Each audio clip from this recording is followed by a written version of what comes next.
Hello అండి, welcome to my channel.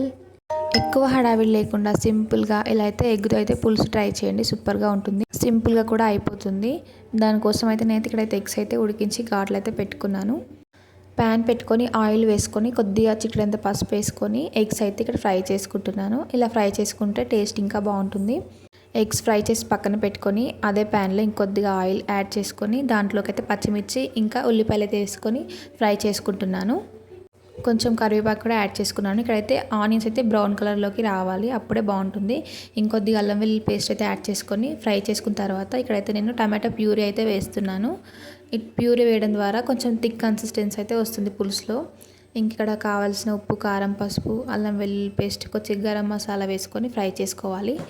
చింతపండు పులుసు అయితే యాడ్ చేసుకొని తర్వాత ఎగ్స్ వేసుకోవాలి. లాస్ట్లో అయితే కొత్తిమీరతో గార్నిష్ చేసుకుంటే ఎగ్తో అయితే పులుసు రెడీ అయిపోతుంది. వీడియో నచ్చితే లైక్ చేయండి, సబ్స్క్రైబ్ చేసుకోండి. Thank you.